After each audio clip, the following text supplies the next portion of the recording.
우리가 포르투갈, 우루과이, 가나 이 팀들을 평가를 하잖아요. 네. 제 3의 눈으로 보는데 그렇다면 포르투갈, 우루과이, 가나 이 나라들에서는 우리를 어떻게 볼까? 그리고 이제 그런 이제 분석 방송이나 분석 기사가 이제 올라오고 있습니다. 네. 조금씩. 그래서 이제 그 기사들과 영상과 이런 것들 좀 모아왔어요. 저 외신들이 보는 우리 대표팀 이야기를 좀 해보려고 하는데. 네. 근데 저 이제 오른쪽에 있는 분은 편집하시는 PD님의 픽이고요. 아름다우시네요. 그러니까 저 분이 월드컵에 오신다더라. 우루과이 매체에서 오시는 분인가 봐요. 아 그래요. 네. 약간 우리로 따지면 베라노네. 그쵸. 그래서 이제 카타르 가시니까 PD님이 우루과이 승리다. 나 같은 애가 가는데 저런 이제 미인이 오시니까 우루과이 승이다. 뭐야 그게? 그게 뭐야? 우루과이 승. 아무튼 예. 아무튼 그래서 이제 아름다우시고요. 각국의 이제 또 매체들이 우리를 평가할 거란 말이죠. 그럼요. 이제 그런데 우리 분석을 할 텐데 최근에 포르투갈 매체에서 우리를 평가한 게 있어요. 야, 저거 완전 엄청 멋있게 분석을 해놨네. 되게 멋있다 저거. 근데 보니까 꽤나 정확해요. 아 그래요? 그러니까 우리도 사실은 포르투갈 분석할 때 경기를 이제 보고 하니까 뭐 베실바가 중앙으로 들어와서 답답한 경기를 할 때가 많습니다. 그렇지. 뭐 우루과이는 뭐 중원 싸움이 강해서 특히나 뭐 측면 자원이 없어서 중앙으로 들어옵니다. 막 이렇게 하잖아요. 네네. 다른 데도 똑같아요. 다른 데도 우리 경기를 봤기 때문에 그렇죠. 우리가 어떤 전략을 쓰는지 우리가 어떤 유형의 팀인지 생각보다 상세하게 매체들에서 다루고 있습니다. 그러면은 저기 저 포르투갈이나 우루과이 쪽에서도 페로 같은 사람이 있겠네. 뭐 당연하죠. 그러니까 이제 포르투갈 매체부터 살펴보면 네네. 포르투갈 매체는 진짜 최근에 나온 거거든요. 네. 이제 딱 저 날짜를 보시면 14일 먼데이잖아요. 네. 바로 이제 이번 주에 나온 건데 어떻게 평가를 했냐. 일단 주요 선수는 손흥민, 김민재 당연히 조심해야 된다. 이건 뭐. 그리고 뭐 김민재는 최근에 새로운 슈퍼스타가 되고 있고 이건 뭐. B클럽에서 뛰는 최초의 한국 중앙 수비수. 그렇습니다. 이런 이제 평가를 했고요. 일단 뭐 손흥민이나 김민재 선수 언급은 뭐 당연하게 들어갔고. 네. 근데 여기서 이제 놀라운 게 조금씩 들어가죠. 네. 황인범 또한 주목해야 되는데 이 선수가 베실바 같은 역할을 할 것이다. 미드필더 라인에서 볼 소유도 좀 해주고 볼 전개하는 역할을 담당할 거다. 좀 정확하네. 정확하죠. 정확하네. 그러니까 경기를 좀 본 거예요. 네네. 그리고 이제 뭐 황희찬 같은 경우도 수비에서 공격으로 나갈 때 한국이 빠른 공격을 하기 위한 기폭제가 좀 되어주는 선수다. 뭐 저돌적이니까. 그렇죠. 예. 근데 여기까지는 그래도 선수에 대한 평가는 그렇지 뭐 기본적으로 근데 드러나는 거니까. 전술에 대한 평가도 상당히 정확합니다. 네네. 소개해 주시죠.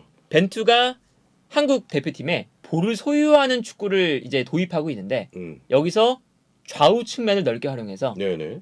롱패스가 많이 나온다.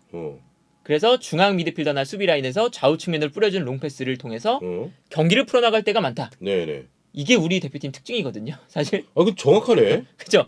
본 거예요 경기를. 그러니까 우리가 벤투 감독이 원하는 게 풀백이나 윙어 넓게 벌려주고. 네. 그러면 상대 수비 입장에서는 넓게 퍼질 수밖에 없고. 그렇죠. 이걸 노리는 거거든요. 그런 전형을 분명히 포르투갈 이 매체도 본 것 같다. 네네. 근데 약점도 정확해요. 약점을 어떻게 얘기했냐? 압박을 했을 때 압박을 했다가 실패하면 수비로 내려오는 전환의 속도가 늦다. 그러다 보니까 우리 저 중원에 좀 텅텅 비고, 그쵸? 네 측면에 좀 약점 생기고 막 이런 것들 있잖아요. 근데 이거는 사실 경기를 계속 봐야지 하는 거거든요. 야, 근데 이거 정확하네. 그러니까 경기를 본 거예요. 그러니까 우리가 6월이나 9월 A 매치 때도 압박은 하는데, 그렇지. 잘 통할 때도 있지만 그게 이제 뚫려 버리면 안 좋았던 게 안 통할 때 우리가 수비로 내려오는 속도가 늦어서 네네. 실점하거나 이럴 때가 많았거든요. 그거를 분명히 봤다. 어. 그리고 이제 강점도 어떻게 꼽았냐면 볼을 빼앗아 낸 다음에 빠른 공격수들이 많아서 빠르게 공격으로 전개할 수 있는 그런 포인트들이 있다는 게 이 팀의 장점이다. 정확하게 분석을 했는데. 그쵸. 예. 그리고 여기서 또 하나 뭐가 있냐? 이 팀이 최근에 뭐 아시아 예선에서는 더 공격적으로 했는데 벤투 감독이 이제 점점 더 이제 월드컵이라는 높은 수준에 맞게 경기를 짜기 위해서 더블식스. 더블식스는 뭐냐면 포백에 그 앞에 수비형 미드필더 2명 둔다는 얘기예요. 그래서 더블식스. 수비형 미드필더 2명을 두는 전형이나 3백도 한번 사용해 보더라. 라는 평가를 했습니다. 내가 아이슬란드전도 본 거예요. 그냥 다 봤네. 그러면서 우리가 어떤 전술이 이걸로 실험했고 저걸로 실험했고 뭐 더블 볼란치 넣고 이런 것까지 다 지금 맞아요. 거 아닙니까? 그래서 이제 그런 이제 평가도 있고요. 그리고 이제 더 강한 팀을 만나기 위해서 월드컵을 대비해서 6월 A매치 이것도 정확하게 6월 A매치 때부터 라고 써놨어요. 6월 A매치 때부터 4-4-2를 많이 쓰더라. 두 줄 수비 많이 하려고 하더라. 과거와 다르게. 이것도 정확하죠 사실. 그러니까 그래서 이 포르투갈 언론도 우리 대표팀 경기를 많이 보고 있다. 네네네. 근데 여기서 이제 한 마디 더 추가했습니다. 음. 근데 이 팀의 아직 정체성이 확실하게 정해진 것 같진 않다. 그거 정확하네. 공격형인지 수비형인지 그게 명확하지 않고 네. 그리고 꽤나 공격적인 적극적인 축구를 하는데 정말 극한의 공격 축구, 대량 득점이 나오거나 공격력이 엄청 화력이 세거나 이런 팀은 또 아니다. 라고 평가를 했습니다. 아 그렇군요. 일단 우리를 정확하게 좀 분석을 하는 것 같고 우리가 그렇죠. 나섰던 모든 경기를 좀 보고 이제 이야기하는 것 같은데 맞아요. 난 갑자기 이제 좀 궁금한데 저기서 언론에서도 달순이 라이브 딱 봐가지고 한국의 이제 달순이 라이브에서 우리를 분석하더라. 그럴 수도 있잖아. 그럴 수도 있죠. 근데 혹시 포르투갈 그 이제 분석할 때 포르투갈 유튜브 보세요? 그렇진 않지. 그렇진 않은데. 그렇게 생각하면 아니 달순애가 이제 대한민국 최고의 이제 분석하는 곳인데. 그쵸. 거기 봤더니 저 MBC와 그 달순애 하는 한 거를 게 있더라. 한 게 있더라. 근데 거기에 나카무라도 있더라. 한국도 지금 자기가 이길지 뭘지를 설왕설래하더라. 다국적 멤버가 나와서 하더라. 이거 웃기네요. 네. 아무튼 포르투갈도 그런 이제 당연히 한국을 많이 지금 보고 있고. 그럼요. 여기에 대해서 이제 그 포르투갈은 벤투 감독이 친숙하니까. 이제 포르투갈 사람이니까. 그래서 벤투 감독에 대한 평가나 이런 것도 있어요. 네네. 그래서 그러니까 이 기자는 이미 캠프에 가 있어요. 카타르에 가 있는 사람 같아요. 네네. 그래서 내가 그 캠프에 가서 몇몇 사람들하고 지금 대화를 해보고 있는데 그런 결과 벤투가 평하길 2014, 2018보다 지금 현재 한국 대표팀이 더 좋은 대표팀이라고 평가를 하고 있다. 네네. 그리고 보수적인 이런 선발 기용이나 이런 것들이 지금 한국에서도 비판을 많이 받고 있는 부분 중 하나라고 이야기를 들었다. 내가. 그런데 반면에 선수들은 벤투 감독을 매우 신임하고 있다는 다네. 평가를 하고 있다. 그러니까 이 사람은 취재를 한 거죠.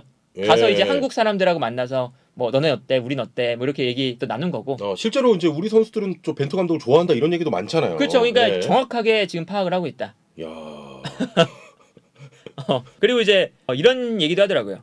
한국은 이제 조가 정해졌을 때 한국에서는 어떤 분위기였냐. 요것도 취재를 해봤더니 내가 한국이 이제 조별해서 포르투갈 만나고 이 조에 들어왔을 때 반응. 그쵸. 어떤 이제 그 반응이 있었냐 봤더니 그때 뭐 재팬 뭐 이거였지. 그쵸. 최악의 시나리오는 피했다. 네네. 라는 평가가 많았다. 잘못했으면 일본이 있는 자리에 들어가서 독일, 스페인도 만날 그건 뻔했는데 맞지. 그 최악을 편했다는 평이 많더라. 오. 근데 물론 이제 한국은 H조에서 약팀이긴 하지만 네. 최악은 면했다. 이런 반응들이 많다고 하더라. 우리의 반응까지도 이제 속속들이 알고 있고. 그러면 난 너무 궁금한 게 지금 우리의 모든 면을 알고 있잖아요. 우리의 전술, 그쵸. 분위기, 벤투 감독의 평가 이런 것도 알고 있는데 이 사람이 꼽은 그러면 16강.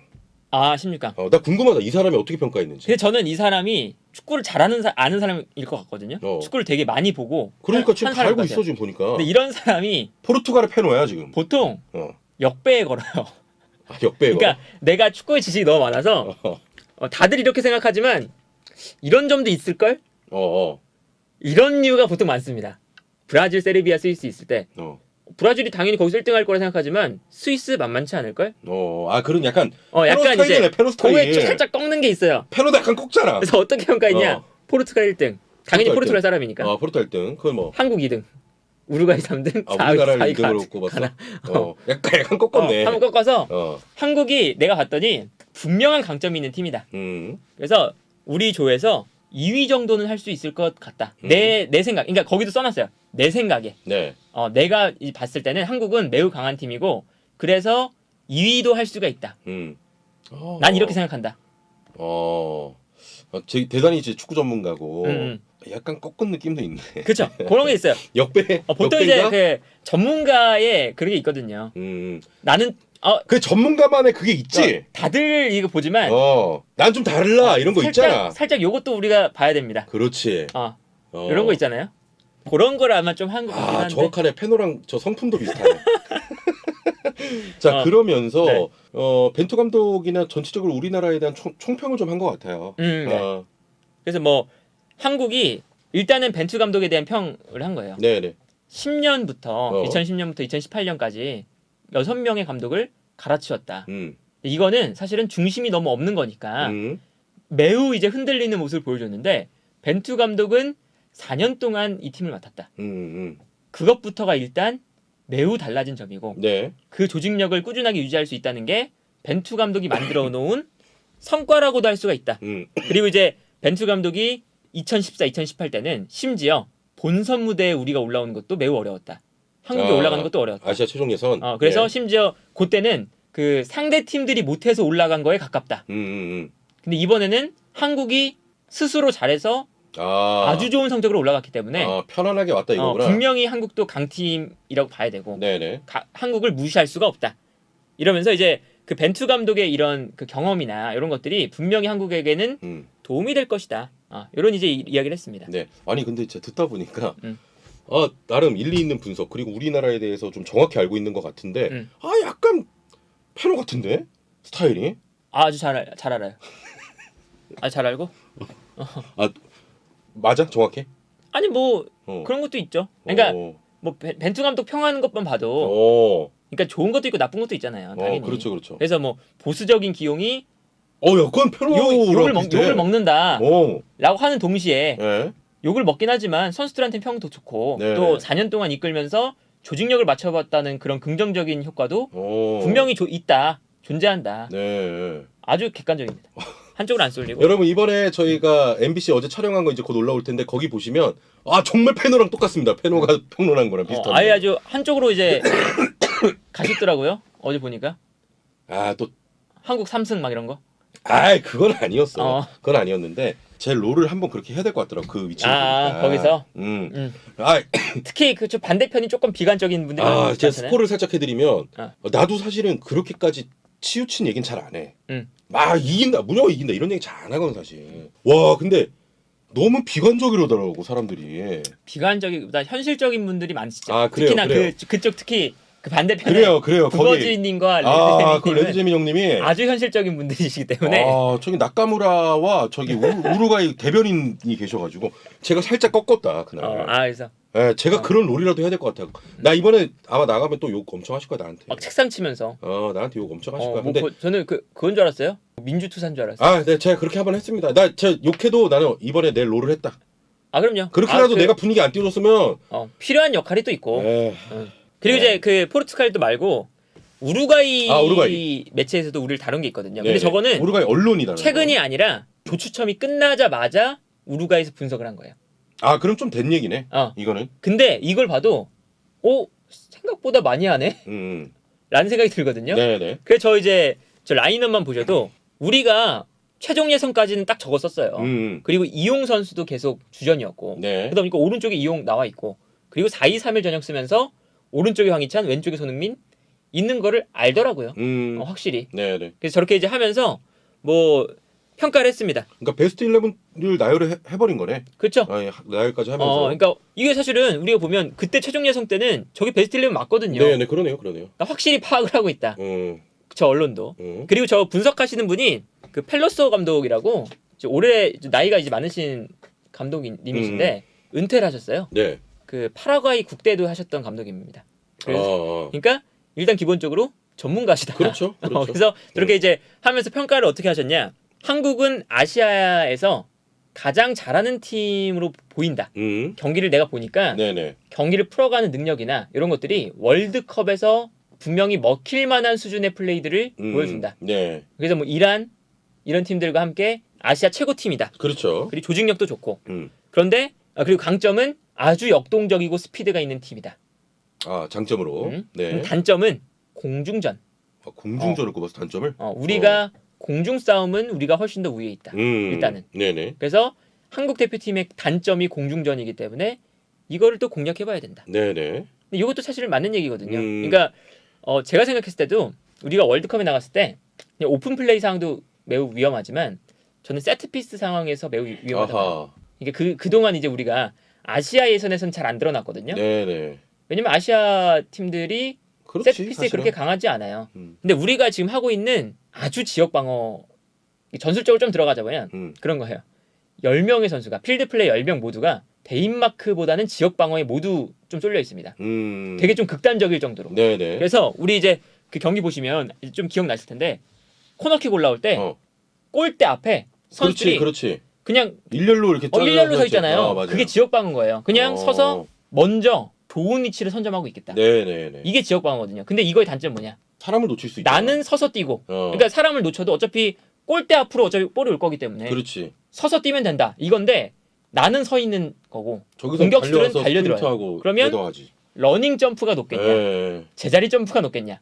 생각하면 답이 나오잖아요. 그런 게 이제 아시아권 국가들에게는 우리가 훨씬 더 피지컬도 좋고 하니까 제자리 점프에도 커버가 가능합니다. 네네. 근데- 이거 맞네. 맞는 말이네 진짜. 근데 달려오는 점프를 한다. 공격수들이.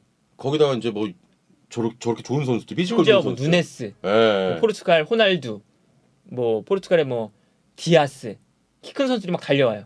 그럼 과연 이겨낼 수 있겠냐? 그런 거 그러네, 생각해 보면 그러네. 요 분석도 참 정확하다. 이것도 맞네. 제공권에 좀 문제가 있다는 게 저는 맞다고 봐요. 네. 그래서 이제 그런 것도 있고 그리고 이제 그 2010년에 대한 얘기도 하더라고요. 당연히 우리도 많이 하잖아요. 2010 그래서 그때 이제 우리가 한국을 남아공? 만났었는데 네. 한국을 만날 때마다 사실은 쉬운 팀은 아니다. 그러니까 그게. 우루과이도 우리가 우루과이 만났을 때 그렇게 막 열세다 이렇게 하진 않았어요. 맞아요. 비슷비슷하고 힘들었고 서로가. 그래서 이제 그 2010년 특히 2010년 월드컵을 맞네, 생각을 맞네. 하면서 그때도 우리가 수아레스가 이겨서 이겼지 쉬운 경기는 아니었다. 네, 맞아요. 이런 이제 평가를 했습니다. 그때 기억나네. 그때 16강전에서 그쵸? 그렇죠. 네. 근데 보니까 뭔가 이게 방송 분량이 있어요. 음. 한 1시간 좀 넘는 분량인데 한국 얘기가 제일 적어요. 다 했어. 그러니까 한국, 가나. 포르투갈, 가나, 우루과이 다 했는데 우루과이는 안 하고 가나까지 했는데 네네. 거의 한 가나랑 포르투갈은 20분, 30분 돼요. 근데 우리는 한 10분 안에 끝나요. 그러니까 이건 뭐냐면 스타 플레이어들이 없어서. 그러니까 어쨌든 방송을 하려면 스타 플레이어 위주로 설명을 하잖아요. 그렇죠. 그럼 포르투갈은 한 명씩도 막 이렇게 호날두, 우리 호날두로만 레알, 지금 20분을 좋다 하는데. 막 이러는데 네. 우리는 딱 3명 보여줬습니다. 손흥민, 김민재, 황희찬.